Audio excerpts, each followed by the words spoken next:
Hi, this is Dr. Padda, and I wanted to talk to you a little bit about our eat and don't eat protocol. I think it's really important that we discuss that. I get a lot of questions from my patients, and I wanted to go through that today. So, you have to realize that the concept that food is medicine and medicine is food is long-standing. It comes back from Hippocrates. And the thing is that we've forgotten that food is such a major impact on our day-to-day health. And I think that until we get back to that, we're going to continue to suffer some of the grave problems that we've got in our society that are related with inflammation. Now, when I talk to my patients about food and why I want them to have a change in their dietary intake, it's not just because I'm looking at them and going, oh, you're overweight. Because the thing is that it's not the weight that I'm looking at. I'm looking at the metabolic health. And it just so happens that in our United States, weight is the marker of metabolic health. But it's not the only marker, because there are a lot of times that we have very thin people who have very, very bad diets who are also metabolically deficient and are at the same risk as somebody who's massively overweight. Just the weight is obvious. That's the first thing that you can see. And so those are things that we need to really pay attention to. Now, you have to realize that the food that you take in is information for your body. It's not just nutrition. It's a set of instructions. It tells the body what to do, how to grow, how to function. So when you look at it that way, you realize that just taking in 400 or 500 calories or 350 calories of a soda is not the same as taking in 300, 400, 500 calories of cheese or 300, 400, 500 calories of a meat product. And so it's information. The second thing is that there's components of food that trigger responses in our brain, and those responses are associated with addiction and emotion. And sometimes people will substitute sugars for narcotics.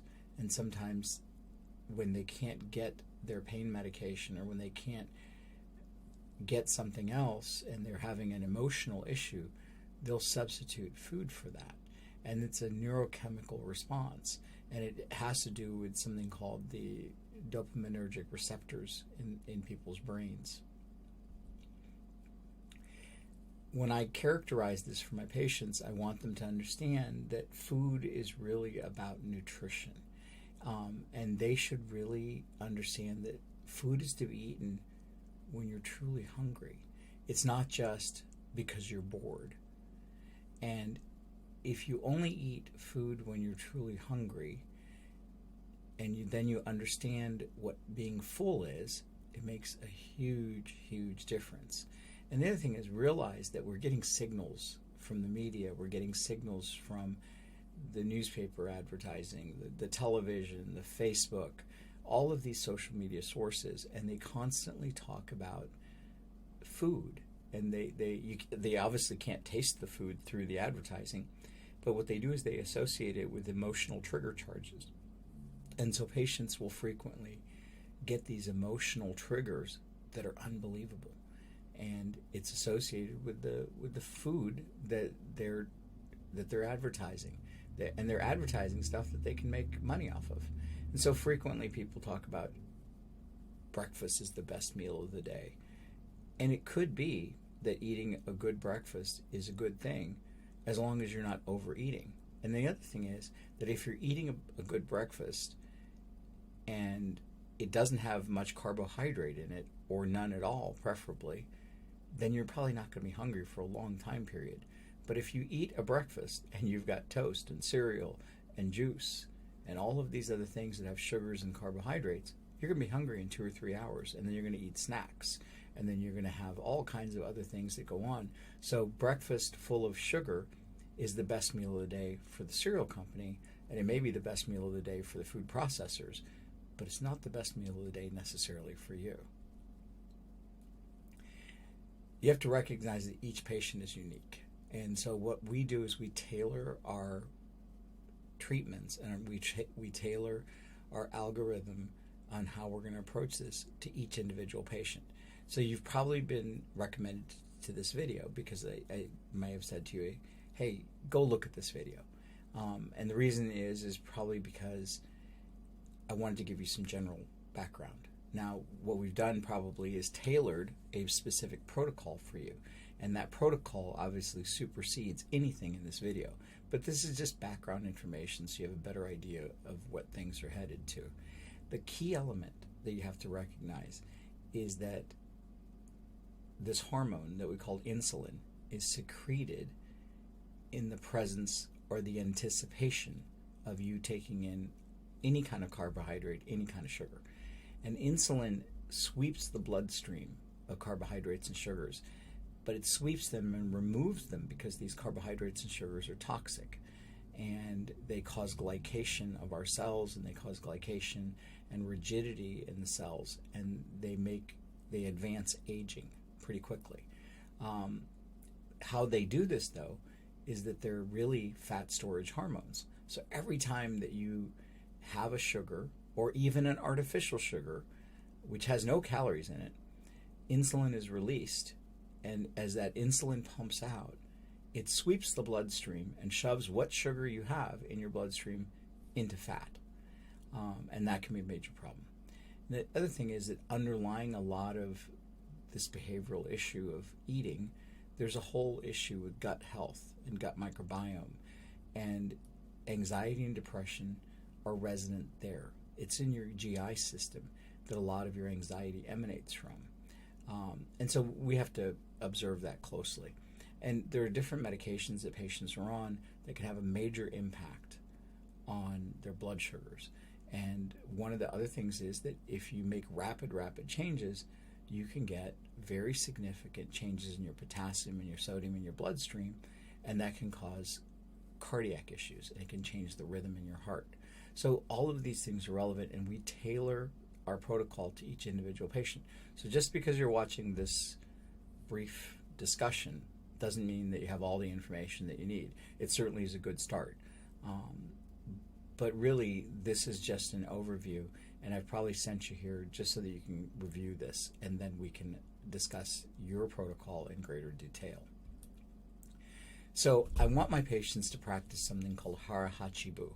I know that's a Japanese term, and I'm sure that you probably don't know it, but what it basically says is, hey, don't eat to the point where you're so stuffed that you go, oh my God, my stomach is going to burst. That means that you've overeaten. You should stop eating when you're about 80% full. You have to learn what satiety is. Satiety is the concept of when your tummy's full. And so the recommendation is don't eat till you're completely bursting at the seams. Slow down. Your body needs time to explain to itself that it's getting full. And if you don't do that, then you will actually overwhelm your ability to stop eating. There's a hormone produced called leptin. And as you eat, that hormone tells you you're full. But if you eat so fast that the leptin hasn't had a chance to tell your brain you're full, you'll keep eating until you can't handle it. I usually recommend that people use smaller plates, smaller glasses, and really enjoy the food. We don't want people to have mindless eating. A lot of times people sit in front of the TV or the computer and they're just eating, and they even forget that they're eating. They don't enjoy the food at all, and it becomes really mechanical, and before they know it, they overate 3 or 4 times what they really wanted to eat or should have eaten. One of the other elements is that we have to eat food, but we also have to consume the storage of what's from that food. So what I recommend we do is that we use up our glycogen reserves. And that means every time you eat, I really want you to walk at least 5 or 10 minutes or do some kind of activity after you eat. And the thing is that even if you're just going to have something to drink, I want it to be a trigger for you. Hey, I need to increase my activity, because you need continuous activity. Our bodies are designed for nearly continuous use, as in terms of physical activity.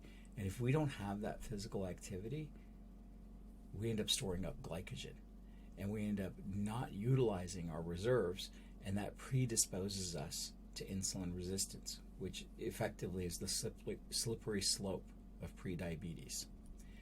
The easiest thing for patients to do, the no-brainer in all of this, stop your vegetable oils. So there's something called omega-6, and these are kinds of fatty acids that are in vegetable oils. Vegetable oils are things like canola, mazola, corn bean, soybean, Crisco, margarine. All of these are really industrial seed oils, and we have entirely too much of them. Look at the food label, and you shouldn't eat anything that has a vegetable oil listed in it, and realize that a lot of the spray-on oils are vegetable oil. It's okay to eat real fat, but it's not okay to eat this industrial seed oil. This industrial seed oil is a fake out. It's super cheap. People use it in frying. A lot of restaurants use it, but it completely screws up your insulin. So I don't want you eating canola, corn oil, soybean oil, Crisco, margarine. Any of those are bad. The healthy oils are olive oil, coconut, butter, ghee, any kind of duck fat, tallow, or avocado oil. These are all healthy. So people say, well, olive oil is a vegetable oil. No, vegetable oils are just a fake out in the name. They're really, you should replace the term vegetable oil with industrial seed oil. Now, when you get olive oil, I want to make sure that you recognize that you need to get real olive oil.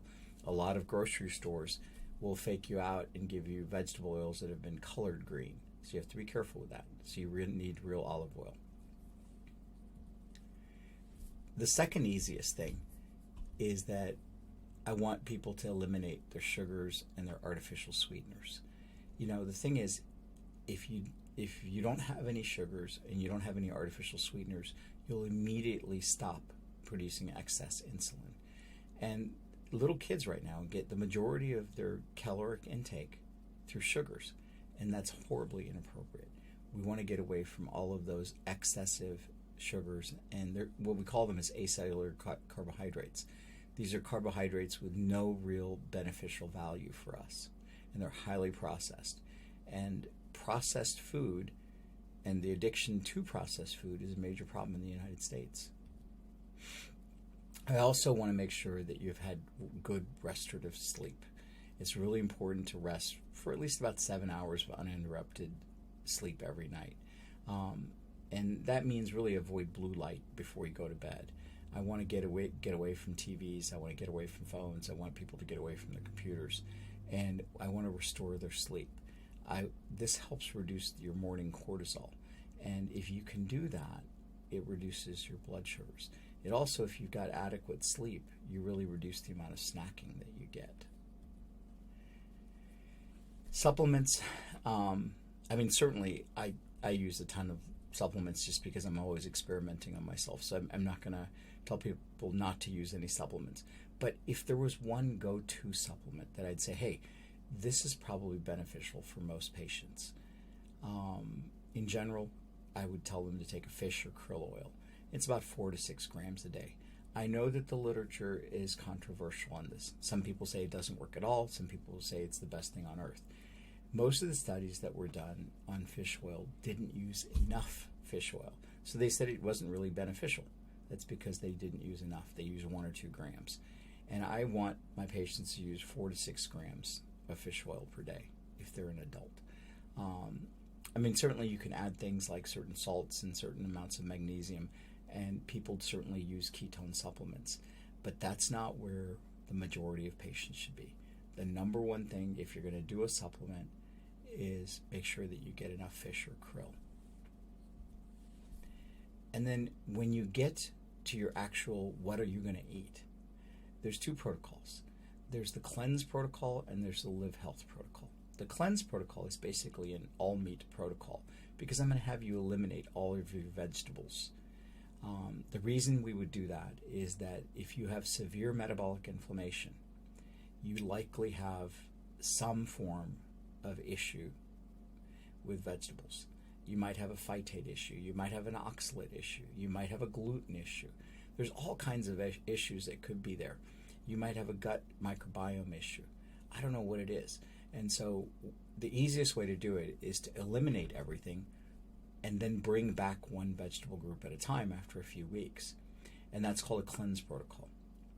The Live Health protocol is basically just eat real food. And that means no processed food. And that also means no carbohydrates, no refined carbohydrates at all, and no vegetable oils. And so those are the two essential protocols that we discuss in our clinic. Cleanse, which is pretty much a carnivore. You're basically eating almost any kind of meat, fish, meat, clams, butter, cheese. Those are all fine.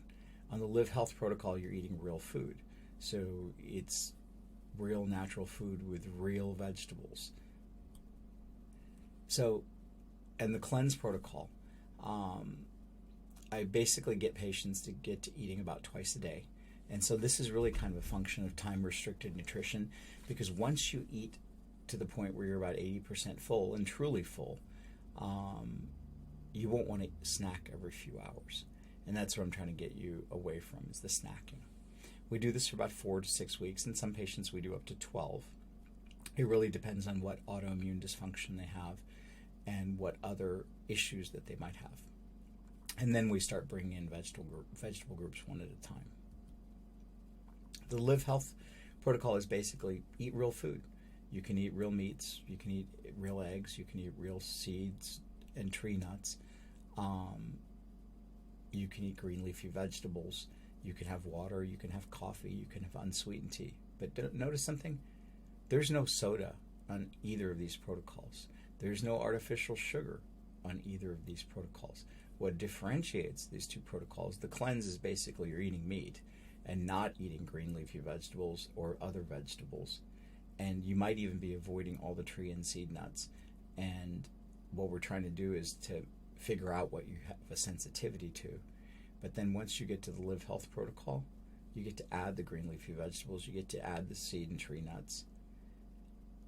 But nowhere in there are you going to have an issue where you're allowed to have a bunch of extra stuff that has essentially sugars. We want to completely get away from that. I want to get you away from industrial food. I want to get you away from fake food. And the other thing is, I really want to get you away from the nuts that come from the soil. Now, specifically, I talk about this with peanuts and cashews. The reason why is that the soil nuts aren't real nuts. They're a type of legume, or they're a nightshade. And they pick up all of the residue from the pesticides and herbicides that's in the soil. And also, they tend to be hyper-inflammatory. I know that sometimes people say, oh, I'm going to have some rice cakes because I know that they're going to be healthy. But the glycemic index, or the glycemic load from a rice cake, is greater than the glycemic index from eating just table sugar. So I really want to get away from that. And recognize that patients often say, oh, well, I'm not gluten sensitive, so I'm going to eat this other kind of bread. But the reality is we don't want you having any grains anyway. And so, just eating whole wheat bread, you're still eating the grains. You're still getting issues that are going to excessively carbohydrate load you. And there might still be some cross reaction. And usually, in most of the manufactured breads that we have in the United States, they've added vegetable oil to it. And we know that you're not supposed to be eating vegetable oil anyway. If you have additional questions, just feel free to reach out to me. We've got a ton of resources on www.reversediabetes.md. Thanks so much.